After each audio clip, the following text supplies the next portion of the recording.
Saudações educacionais, você acompanha comigo, Célio Miller, mais um vídeo do projeto Ajuda Escola, atendimento jurídico direcionado pelo escritório Miller Martim Advogados, falando sobre temas relevantes da educação brasileira, desta vez sobre o coronavírus.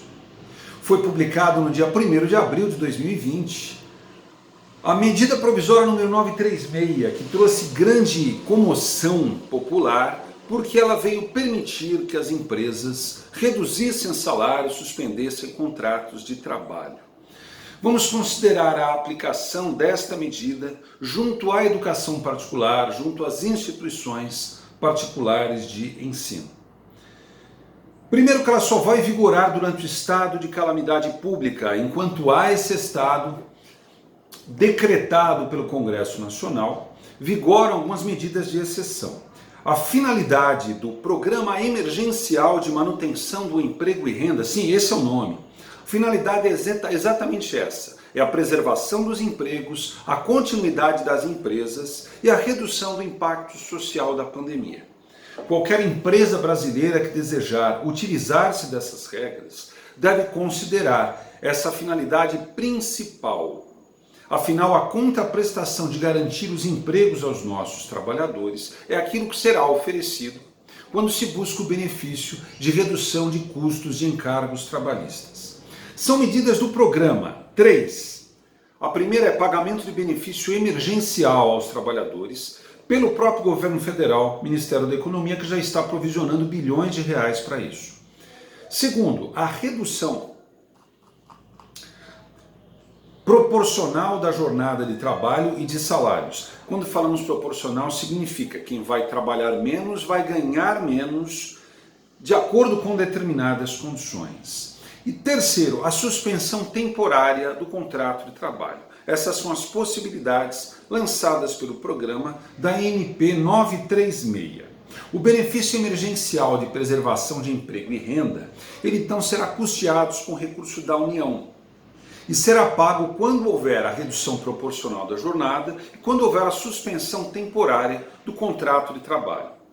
Podem ser beneficiados todos os trabalhadores brasileiros dentro deste programa que tenham carteira assinada. Também existem programas relacionados ao pessoal que trabalha por conta própria.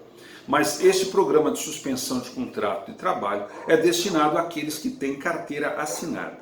Aqueles que recebem salário igual ou inferior a 3.135 ou superior a 12.202, eles poderão realizar acordo individual sem a interveniência dos sindicatos de trabalhadores.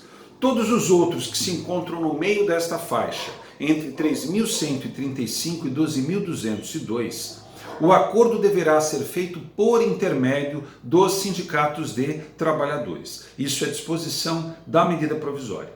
Necessário esclarecer, como toda medida provisória, que ela deverá ser transformada em lei, por aprovação pelo Congresso Nacional no prazo de 120 dias. Do contrário, ela perde a validade. Como é que ela vai funcionar? O empregador, portanto a escola, deverá informar ao Ministério da Economia no prazo de até 10 dias da data de celebração do acordo, individual ou coletivo. A primeira parcela ao trabalhador desse benefício do governo será paga até 30 dias da celebração do acordo. Ele será pago exclusivamente enquanto durar a redução ou a suspensão dos contratos de trabalho. Qual é o valor que o empregado receberá? Se houver redução de jornada e de salário, ele receberá do Ministério da Economia o mesmo percentual. Por exemplo, se reduzirmos 25% do salário dele, ele receberá do governo aqueles 25% calculados sobre o valor do seguro-desemprego. Possivelmente não receberá, portanto, de maneira integral. Para empresas que faturam mais do que 4.800.000 por ano de receita bruta, o trabalhador receberá 70% do valor do seguro-desemprego e a empresa pagará o restante calculado pelo salário do trabalhador. Como é que funciona a redução proporcional da jornada de trabalho e de salário? Ela pode ocorrer pelo prazo máximo de 90 dias, observados os requisitos: preservar-se o valor do salário por hora, que ele seja pactuado por acordo individual ou coletivo de acordo com a faixa salarial, como nós comentamos, e a redução de jornada, ela deve ser equivalente ao salário. Apenas 3 possibilidades: 25%, 50% ou 70%.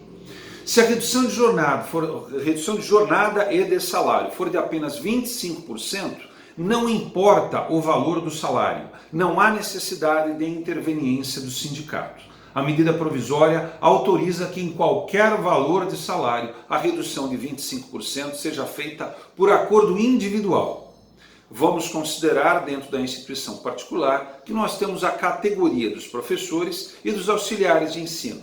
A instituição então sabe que deverá negociar individualmente, mostrando que o intuito de preservar o emprego será o principal e com isso ele colabora com uma possível redução durante esse tempo que pode chegar até 90 dias com essa redução proporcional. Se ela for acima de 25%, há necessidade de ter a interveniência do sindicato para todos aqueles que estão naquela faixa salarial, entre os 3.500 e os 12.200. A outra possibilidade é a suspensão temporária do contrato de trabalho. Nesse caso, não se paga o salário. A suspensão temporária, também por acordo individual, com duração máxima de até 60 dias, necessita ter a concordância do trabalhador. E o trabalhador não pode ser chamado para absolutamente nada, porque se for realizado qualquer tipo de serviço à distância por teletrabalho, será considerado quebrado o acordo e o empregador deve arcar com todos os custos desse período como se ele tivesse trabalhado. O principal é a garantia provisória de emprego.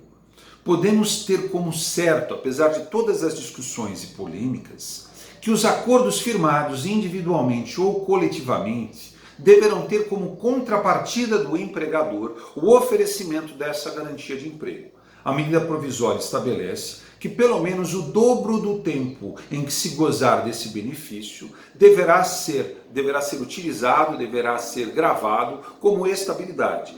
Por exemplo, o trabalhador fica 2 meses em casa sem salário, com suspensão do contrato de trabalho. Ao retornar, ele terá pelo menos mais 2 meses de garantia de emprego durante o seu trabalho. Portanto, não será possível, dentro desse período, a rescisão sem justa causa.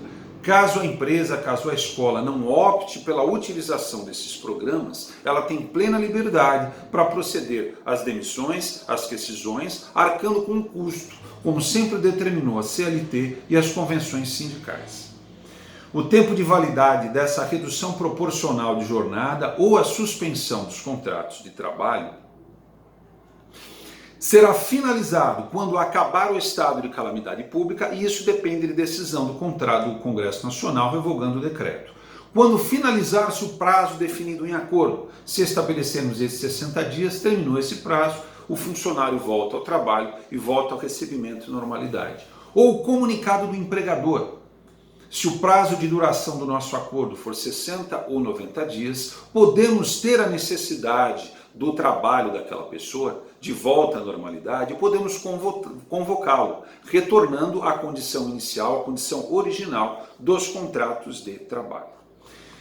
Já está havendo grande polêmica, grande movimento dos sindicatos, de partidos políticos, de grupos empresariais, diante desta decisão. Ela já foi publicada, ela está em validade como medida provisória. Vamos acompanhar as notícias, mas hoje as empresas brasileiras têm condições de utilizar esses benefícios, de utilizar esse plano.